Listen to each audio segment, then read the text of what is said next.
رفتیم. خب بار دیگر درود میگویم به شما، بار دیگر سلام میگویم به شما بینندگان گرامی، دوستداران ورزش، مخلصان فوتبال. و اکنون یک حالت خیلی خوب بود. قسمت دوم آغاز گردید. خاطر رسان می‌نماییم که در قسمت اول به نتیجه قسمت اول انجام یافت 0-0 و باید گفت که بازی خیلی جالب نیز صورت گرفت و تنها در اینجا گل رو ما ندیدیم. و شروع میکنیم قسمت دوم رو از ثانیه های اول قسمت دوم. رقابت خیلی شدید باز شروع گردید و معلوم است که یگان از این دسته ها به دروازه حریف گل نزدند و از این رو خیلی احتیاطکار نیز هستند و هیئت همان هیئت است تا حال تغییرات به میان نآمده است. بازیگر رقم 3 بود، توپ رو با بازی در آورد خورشید کریمов، ولی ابراهیم ربیمov در اینجا باز توپ رو اداره میکند. بازیگرانی دسته استقلال از طرف راستی میدان در اینجا با توپ هستند. یک پرتافت خیلی خوبی دیگر و فکر میکنم که بازیگر در حالت افساید قرار داشت یا اینکه دروازه‌بان پیش دستی کرد. بینندگان گرامی و خاطر رسان می‌نماییم که ما گزارش ما رو از ورزشگاه مرکزی شهر کلوب از چمپیونات جمهوری تاجیکستان اوید به فوتبال میانی دسته‌های روشن کلوب و استقلالی شهر دوشنبه ادامه داده ایستادیم. حساب 0-0 قسمت دوم است. الکی دقیقه های چهارم قسمت دوم سپری گردیده ایستاده است. تا حال گل را ما ندیدیم و باید قید کرد که مخلصان نیز در اینجا خیلی عالی دستگیری کرده ایستادند رقیبان دسته های خود رو ولی فقط با آنها چون ما گل خیلی زیبا نمیرسد و آنها انتظار گل خیلی عالی هستند و بازی خیلی جالب. باز با تو بازیگران دسته استقلال است. پس با بازیگر رقم 10 در اینجا از دسته استقلال شهر دوشنبه جهانگیر جلیل و در زبان دسته روشن شهر کلوب نعمتوشف خیلی فعال است و باز توپ رو رقم 7 دسته استقلال ابراهیم ربیمov از پا میافتاند ایرج خالف رو و او توپ رو باز به بازی می‌دارد. در اکران های شما بازیگران هر دو دسته است. قسمت دوم با هجوم ها ادامه یافت ولی با هجوم های هر دو دسته توپ گاه در میدان دسته استقلال است، گاه در میدان دسته روشن و برتری الکی فکر میکنم دیده نمی شود الان که برتری نسبت یگان دسته، ولی در اینجا داور در زبان دسته استقلال علیشیر تویچیوف توپ رو باز با بازی می درآورد. بازیگر رقم 14 است در اکران های شما رسلان رافیکوف و باز در اینجا هیئت احتیاطی چون که ما در بالا قید کرده گذاشتیم تیاری دیده ایستادند و شاید سفر مومینوف مربی دسته روشن علیم جان رافیکوف بعد از چند دقیقه بازیگران احتیاطی را برای باز هم مستحکم کردن دسته به میدان دارند، ولی تا حال این عمل اجرا نشده است و بازیگران دسته استقلال توپ را به بازی می‌دارند. در اکران‌های شما داور میدان داور درجه بین المللی عارف جورایف است و در قسمت اول فکر میکنم نسبت او یگان طرفی او یگان کمبودی دیده نشد و خوب داوری کرد تو اندازه و انتظار میشویم که در قسمت دوم چه حالت رخ میدهد. در قسمت اول یک حالت خیلی خوب از طرف بازیگران دسته استقلال بازیگران دسته استقلال بود ولی به اساس و مخلصان نیز در اینجا چیز در قسمت اول چه در قسمت دوم خیلی فعال هستند، به نهایت دستگیری میکنند دسته روشن کلوب رو و فکر میکنم که در میان آنها عموما در ورزشگاه مخلصان دسته استقلال شهر دوشنبه نیز حضور دارند. آنها آمدند تا رقابت خیلی خوب و بازی خیلی جالب این دسته ها رو بینند. در نتیجه در دسته استقلال ابراهیم ربیمov از بازیگر رقم 7 دسته استقلال شهر دوشنبه او از پا میافتد، ولی فکر میکنم اونقدر جدی نیست، اونقدر جدی نیست. و اکنون باز اون رو نشون میدهد شاید لط برداشته باشد، ولی این طور نیست، زیرا او باز آماده است که رقابت خود و بازی خود را ادامه دهد. بازیگر رقم 20 با توپ معروف رستمов از طرف دسته روشنی شهری کلوب پس میدهد به هم دسته خود و باز ادامه دارد از مرکز میدان هجوم روی این دسته. یک پاس خیلی عالی، یک پاس خیلی خوب، یک تاکتیکای خیلی خوب. بازیگر رقم 11 بود، پرتاب به جریمه گوه و بله رقم 16 علیشیر توچیوف دروازه‌بان.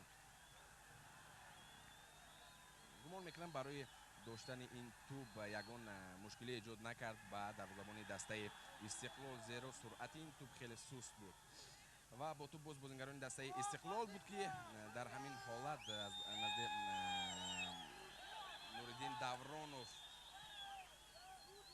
توپ رو بازیگران دسته روشن میگیرند، ولی در اینجا دو بازیگر رقم 10 هم بازیگر رقم 10 دسته استقلال و هم رقم 10 روشن شهری کلوب ایندوس حسینов و جهانگیر جلیلов با توپ بازیگران دسته استقلال است.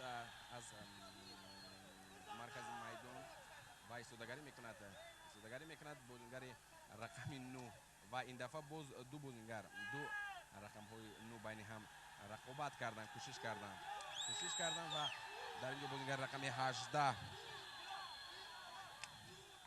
فتولویف توپ رو باز با بازی در آورد، زیرا از طرف بازیگران دسته روشن شهری کلوب قاعده ویرانکنی دیده شد و پس میدهد به دروازه‌بان و دروازه‌بان ماهرانه توپ رو باز به مرکز میدان هوا میدهد و اینجا نیز اشاره میکند عارف جورایف داور میدان که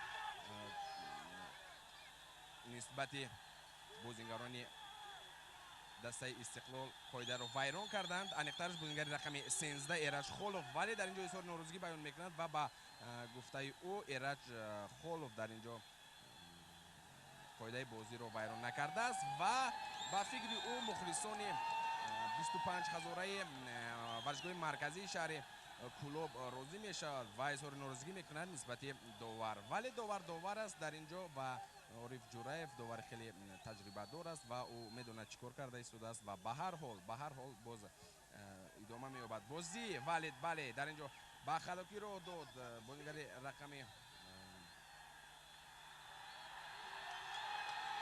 و یک هجوم خیلی خوب از طرف بازیگران دسته روشن شهر کلوب بود.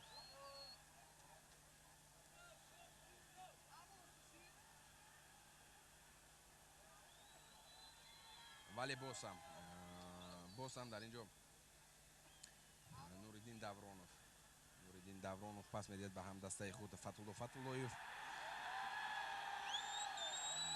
خب باز میبینیم که در اینجا چی حادثه رخ میدهد. باز اشاره میکند عارف جورایف سوی دسته روشن شهری کلوب، یعنی این معنای آن رو دارد که باز بازیگران دسته روشن قاعده بازی را ویران کردند و توپ را باز به بازی می‌درورند بازیگران دسته استقلال. در قسمت دوم الکی قاعده ویران کنی موافق عقیده و گفته عارف جورایف از طرف بازیگران دسته روشن زیادتر شد، ولی در اینجا توپ جریمه‌ای رو زود خواستند اجرا کنند بازیگران دسته استقلال، ولی پرتاب آنها هدفرس نبود. در اکران‌های شما دروازه‌بان دسته روشن شهری کلوب کاپیتان دسته رقم 1 نعمت توشوف است.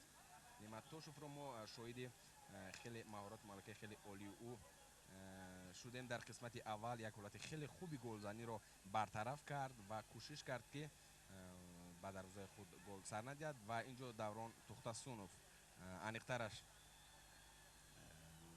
نوردین давронов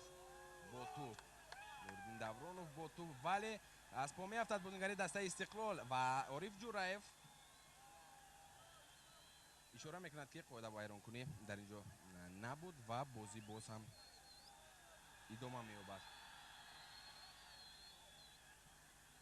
بله دوستان عزیزمند در اینجا ما بازیگر رقم 13 رو دیدیم александр кудришов дар ҳайати истиқлол бозингар иваз карда шудааст. Дар қисмати дуюм александр кудришов рақами 13 ба майдон ворид гардидааст ва баъд аз чанд лаҳза мо аниқ мекунем ва мебинем ки як ҳолати хеле хуб, як партофти хеле хуб аз тарафи бозингарони дастаи равшан буд, вале каме ба саросунагӣ роҳ доданд ва мо баъд аз чанд дақиқа баъд аз муайян кардан аниқ мекунем ки бозингари рақами 13 александр кудришов ба ҷои ки киро иваз карда ба майдон баромадааст. Алон идома дорад, боз аз марказ, аз майдони худ, аз нимаи майдони худ шурӯъ мекунанд бозингарони дастаи истиқлол рақобати худро.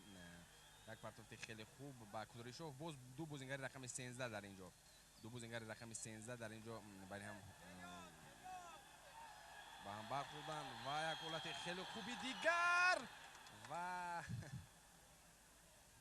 офарин. Ва дар баробари бозингарони майдон мо бояд бозингарони дастаи бояд дарвозабонҳоро низ дар инҷо васф кунем ва қобили таҳсин аст, зеро онҳо дар баробари бозингарон низ маҳороти хеле олии худро нишон медиҳанд. Аз ҳолатҳои ногувор, тӯбҳои ногувор зарбаҳои хеле олиро бармегардонанд ва кӯшиш карда истоданд ки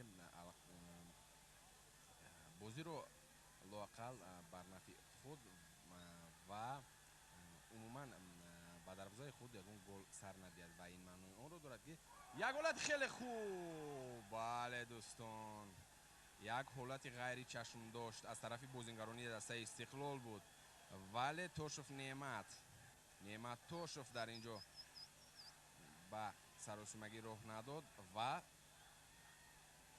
гарчанде ки тӯб аз дарвоза боло рафт, вале дар инҷо мавқеи аниқро ишғол карда буд дарвозабони дастаи Равшани шаҳри Кӯлоб Неъмат Тошев.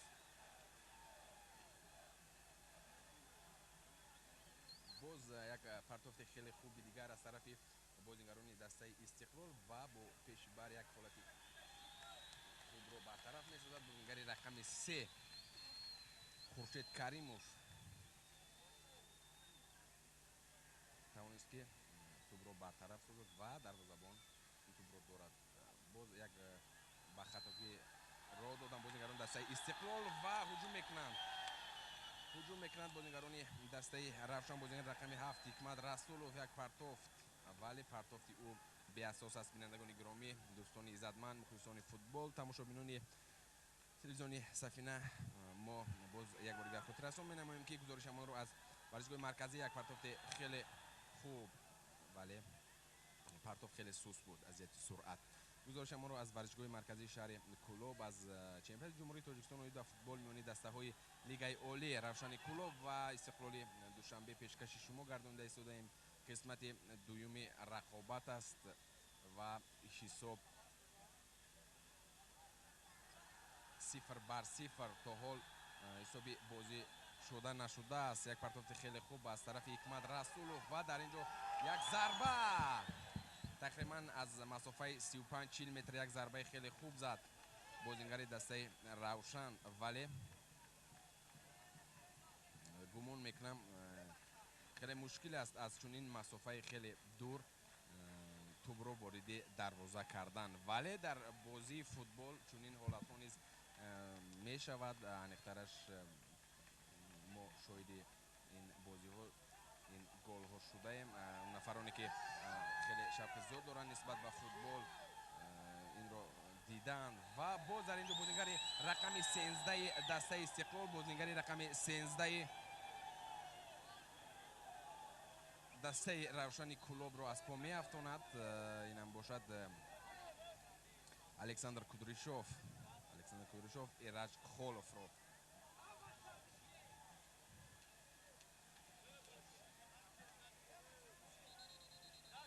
дар экранҳои шумо Александр Кудришов ва Юсуф Рабиев, ҳарду инҳо ва тӯбро бозингарони дастаи Равшани шаҳри Кӯлоб ба бозӣ медароранд.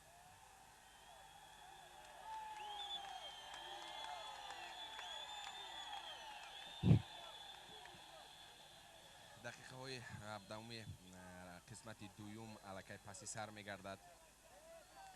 توپ رو بازیگران دسته روشن شهر کلوب اینجا توپی جریمه‌ای رو اجرا میکنند.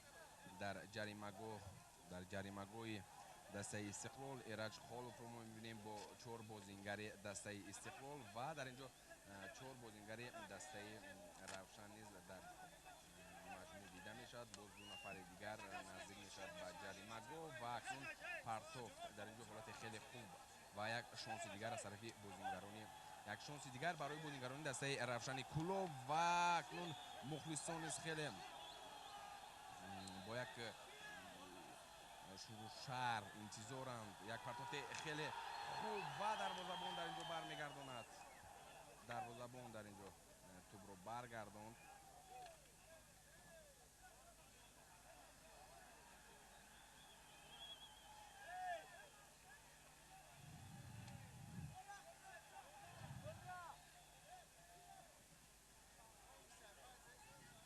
و باز در اینجا یک حالت خیلی خوبی دیگر از طرف بازیگران دسته استقلال است. دلشد بوسیف یک پرتوفت خیلی خوب و نعمت توشف دروازه‌بان دسته روشن کفکوبی میشنود از طرف مخلصون، زیر او خیلی خوب در اینجا بازی کرد و پیشتر به توپ آمده رسید و توپ رو داشت و باز اثر نو به بازی در آورد. چون که در بالا ذکر کردیم بازی برابر است. در قسمت دوم بازی برابر است و خب باز میبینیم که در اینجا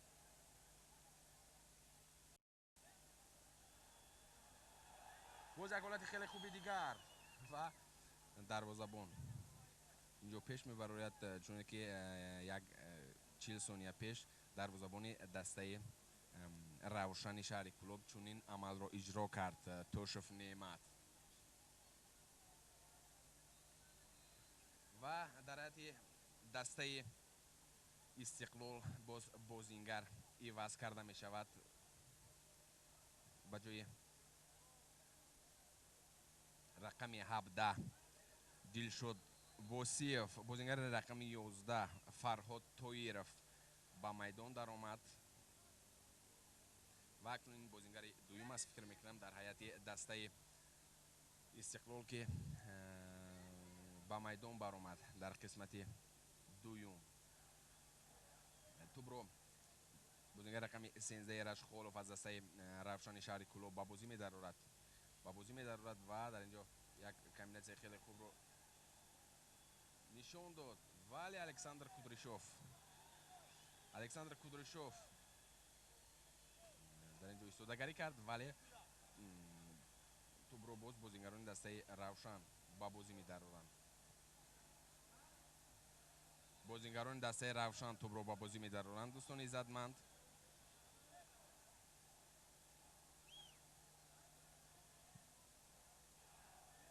و می‌بینیم که از کارگردان خوش می‌کنیم که کدام بازیگر در اینجا توپ رو به بازی می‌درآورد نشان دهد. بله باز همان ایرج خالوف که در قسمت دوم خیلی فعال است و اکنون اجازه داد داور میدان اجازه داد یک پرتوفت خیلی خوب ضربه ولی به اساس دوستان همان ادامه دارد. هجوم میکند بازیگران دسته روشن هجوم کردند. ابراهیم ربیموف بود بازیگر از پافتید بازیگر دسته روشن ولی موافق عقیده داور این از روی قاعده بود و باز هم هجوم میکنند از طرف دیگری میدان بازیگران دسته روشن ولی اینجا یک پس ناجو یک پس خطای شیرین نعیموف بر علا دیده شد و توپ را بازیگران دسته استقلال صاحب گشتند و از طرف بازیگران باز در اینجا قاعده ویران کنی دیده می شود. یوسف ربیف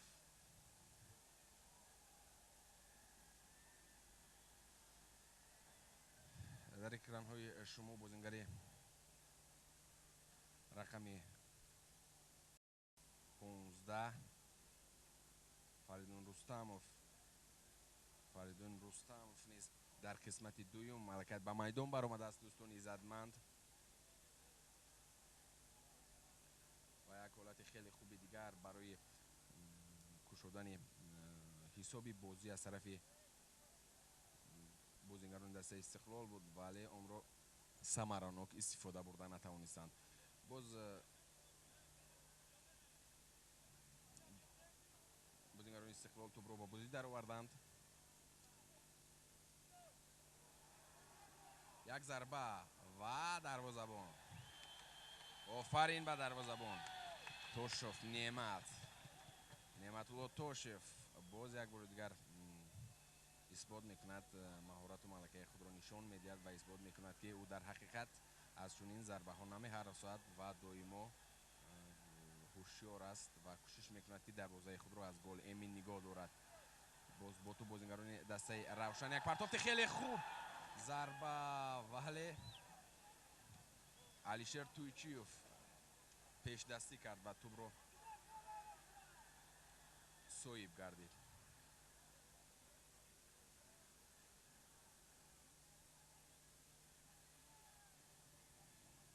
نوریدین دورانوف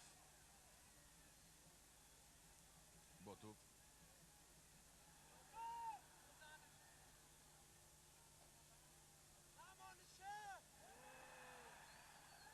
یک حالت خیلی خوبی دیگر بود.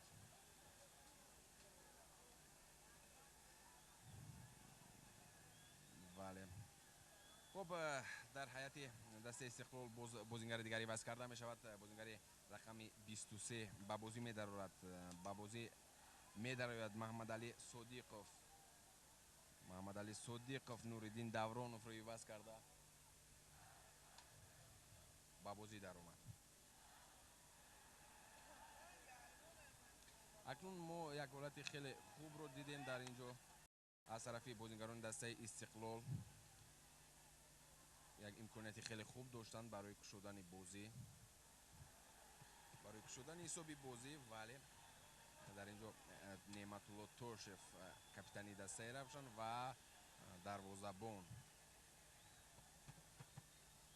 مهارت خود را نشان داد، کوشش کرد که توپ وارد دروازه نگردد و در اینجا اظهار ناراضگی میکند باز نسبت هم دسته های خود. اگر چنین حالت ها در نزد دروازه‌بان در نزد دروازه به عمل آید، این معنی آن را دارد که محافظتگران در اینجا به خطابی راه میدهند، عموما همه بازیگران، و از این رو اظهار ناراضگی بیان میکنند بازیگران دروازه‌بان ها. مختلف بازیگر رقم 11 فاضل ستارов است. در اکران های شما است دسته روشن شهر کولاب. محمد علی صدیقوف بود در اینجا.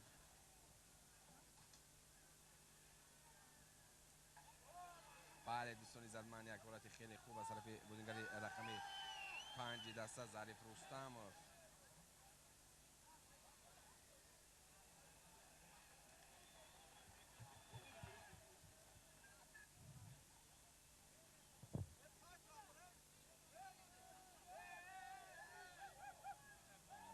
دوستان عزتمند بینندگان گرامی، دقیقه ها پس سر میگردند، وقت خیلی تیز میگذرد، ولی تا حال رقابت مساوی ادامه یافته ایستاده است و در اینجا باز قاعده ویران کنه دیده می شود از طرف بازیگر دسته روشن. باز یک بار دیگر خاطر رسان می نماییم برای اون نفرانی که تازه به شبکه سفینه پیوستند، خاطر رسان می نماییم که ما گزارشمون رو از ورزشگاه مرکزی شهر کولاب از مسابقه از چمپیونات جمهوری تاجیکستان در فوتبال میان دسته‌های لیگ عالی روشن کولاب و استقلال شهر دوشنبه پیشکش شما گردانده ایستاده ایم. قسمت دوم است و حساب کشوده نشده است، 0-0 ادامه دارد و هر دو دسته خیلی کوشش به خرج داده ایستادند تا حساب بازی را کشویند، لااقل حساب را بازی را بر نفع خود انجام دهند. در اینجا بازیگران دسته استقلال با بازی در آوردن توپ را و یک خطاگی جدی دیده میشه. یک پاس خیلی خوب و پاس خیلی خوب بود، ولی بازیگر دسته استقلال پیش دستی کرد.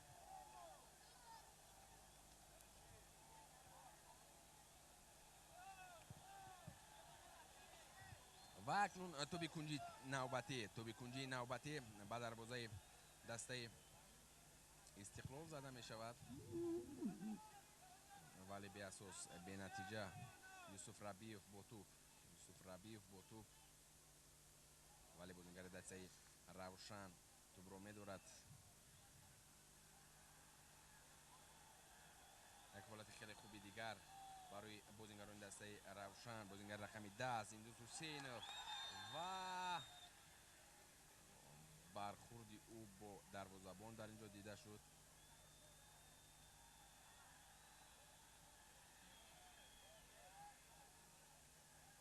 کاملت میبردارد و باز در اینجا یاری تیبی رو نیاز دارند. در اکران شما دروازه‌بان دسته استقلالی شهر دوشنبه علیشیر تویچیوف و داوری میدان بود عارف جورایف.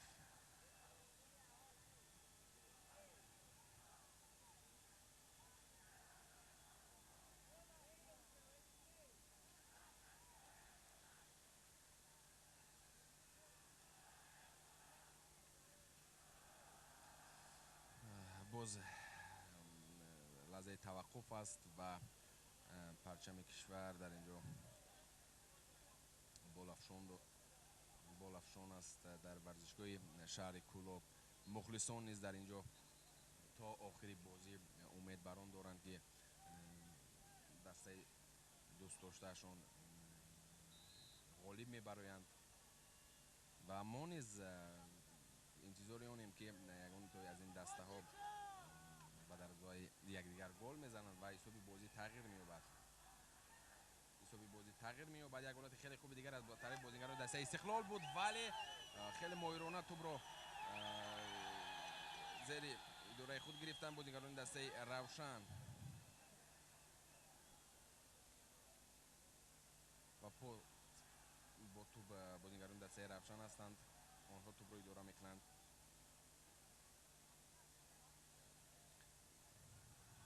باز یک حالت خیلی خوبی دیگر، ولی توپ رو داشته نتوانست بازیگری دسته روشن و حریفانی آنها توپ رو با بازی می‌دارند.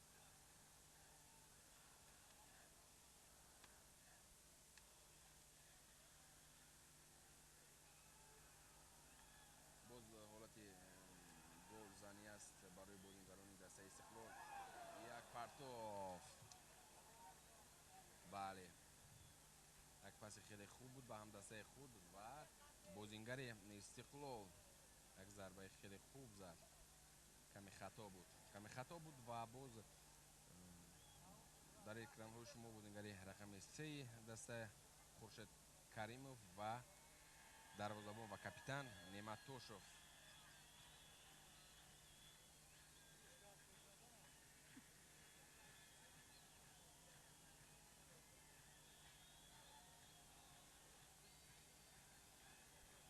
و توپ رو باشد بازیگر رقم 20 معروف رستموف با بازی می‌دارد. ولی به اساس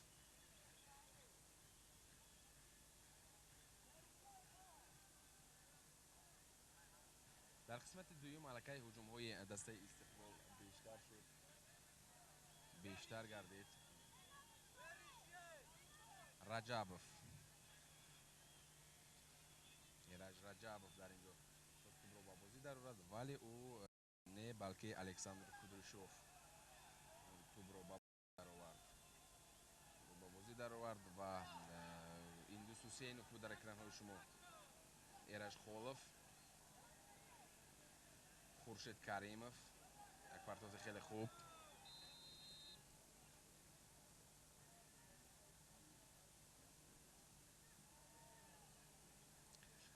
و توپ رو بازیگران دسته استقلال باز با بازی می‌دارند. اینم باشد بازیگر سه است دوستان عزتمند. صاحب سوانقولov. صاحب سوانقولov یک پرتافت خیلی خوب از طرف بازیگران دسته استقلال. آنها در جریمه‌گاه دسته روشن هجوم کرده ایستادند، ولی باز پرتافت بازیگری، ولی دوستان باز حالت گلزنی در اینجا. از کارگردان خواهش میکنیم که بیشتر پلان عمومی رو با ما اینجا ایشون دیند، زیرا در اینجا بله معلوم گردد که کدام از این بازیگران از کدام نقطه میدان هجوم کردند و شما شاهدی حالت خیلی خوب گردید. و در اینجا نیز الکی در میان 2 دقیقه 2 خطاگی عظیم از طرف بازیگرانی دسته روشن شهر کلوب دیده شد و بازیگر رقم 17 نوروز رستموف در اینجا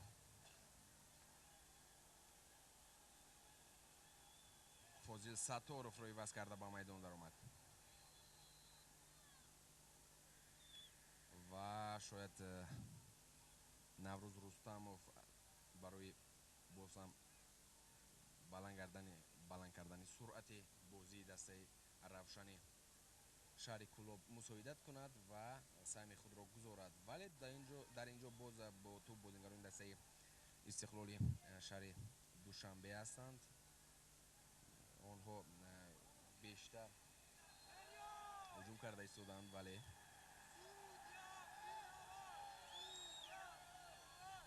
باز پایده از طرف بازیگران دسته روشن ویران کرده شد.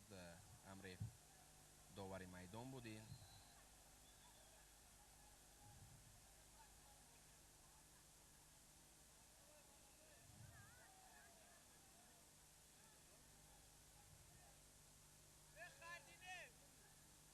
خورشید کریمов است دوستان عزتمند با توپ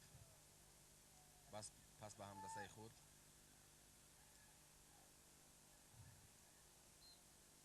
و باز قاعده ویران کنی دیده می شود. این دفعه بازیگرانی دسته استقلال قاعده بازی رو ویران کردند و توپ رو باز با بازی می درورند بازیگرانی این دسته.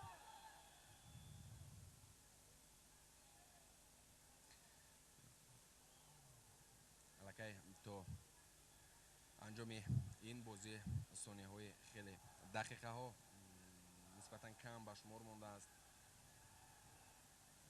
و از هر دو این دسته میباید که هر دو این دسته خیلی فعال باشند، زیرا دقیقه های آخری رقابت را بر نفع خود انجام دهند، زیرا حساب مساوی است و یک گل میتواند عموما بازی را تغییر دهد. توپ کنجی است در اجرای بازیگرانی دسته استقلال. اونها اجرا میکنند یک پرتافت خیلی خوب و باز یک ضربه دیگر اکنون ضربه های خطرناک در دروازه و در روزه نعمت تاشوف زیاد گردیدند. این ضربه رو بازیگر رقم 18 فتولویف زد، ولی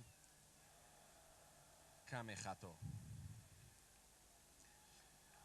خطا در سیمای بازیگرانی که از قسمت اول از آغاز رقابت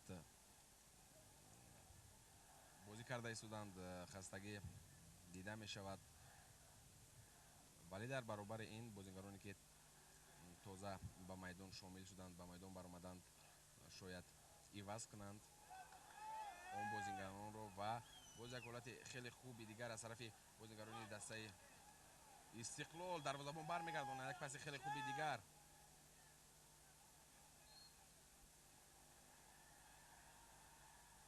و باز در اینجا قاعده ویران کنی به چشم میرسد.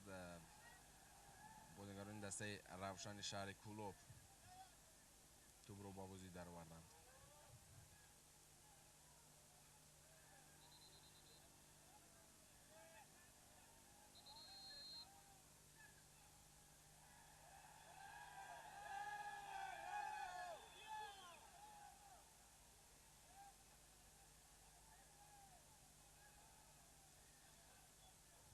کمی توقف دیده می شود.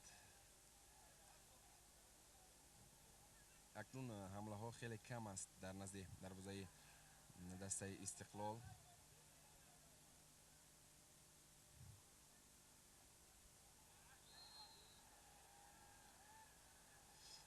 و باز قاعده ویران کنیم. قاعده بازیگری رقم 8 شیرین نعیموف موافقی گفته داور.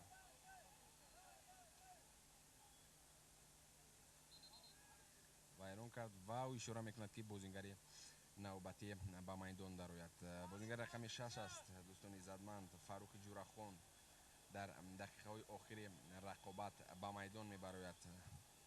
او میبینیم که کیروی وز میکند. از کارگردان خواهش میکنیم که نشان دیند بازیگر رقم 9 بازیگر رقم 9 زاکر عبدالخیرف روی وز کرده به میدان برآمد. اکنون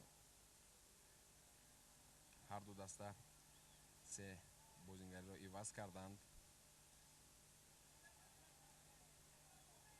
و اکنون از آن نفران آن فوتبال بازانی که نوکک وارد میدان گردیدند طلبات بیشتر است. آنها باید فعالتر باشند نسبت حریفان خود، نسبت همدستهای خود.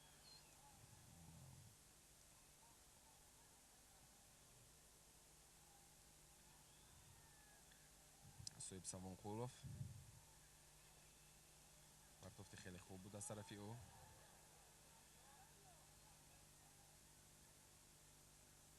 حالت خیلی خوب.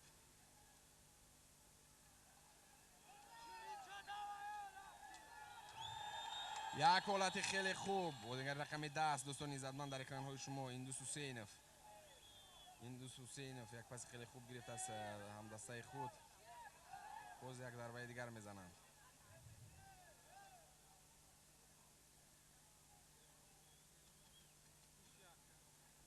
باز با تو بند بازیگران دسته روشن در قسمت دوم هجوم های اونها خیلی کم به چشم میرسند، ولی اکنون یک هجوم خیلی جدی دیگر در اینجا.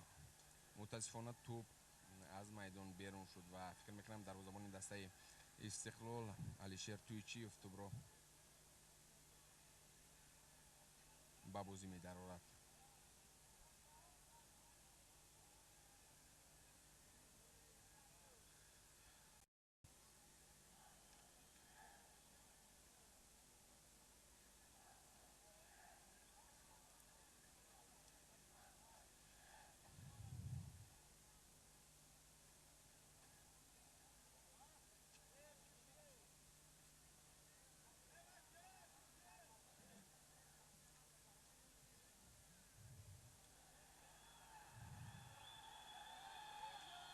هجوم خیلی خوب از طرف بازیگران دسته روشن. یک حالت خیلی خوبی دیگر، ولی در اینجا محافظتگران استقلال نگذاشتند که آنها جریمه‌گوی دسته استقلال را عبور سازند و توپ را برطرف نمودند.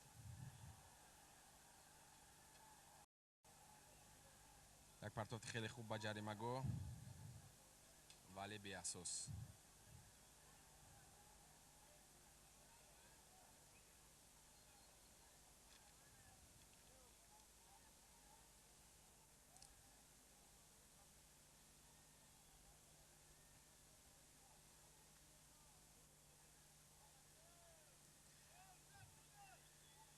نعمت توپ را با بازی در آورد.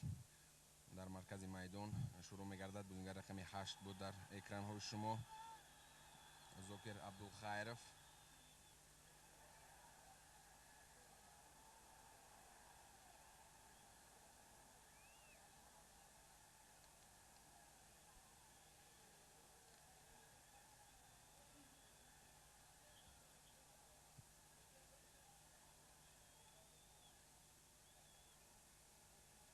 باز توقف دیده می شود.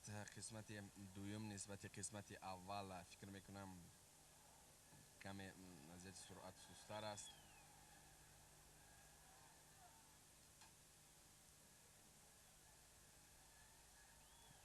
شما تماشابینان گرامی نیز این را فکر میکنم بر علی احساس کردید،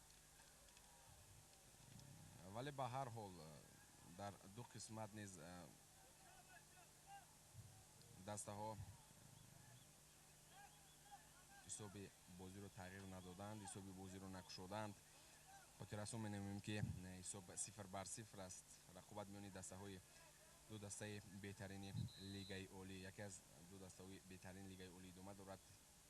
равшани шаҳри кӯлоб инҷо бозингари рақами 15 дастаи Истиқлол бозингари рақами 18-ро иваз кард.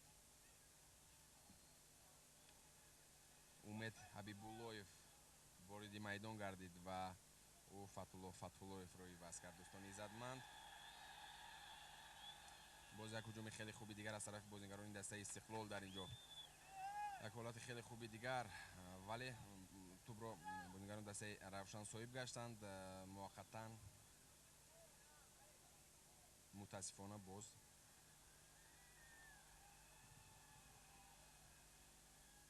ҳарифони онҳо тӯбро идора мекунанд. як ҳолати хеле хуб. бале дӯстон, як ҳолати хеле хуб, як ҳолати ғайри чашмдошт, як ҳуҷуме буд ки онро интизор набуданд.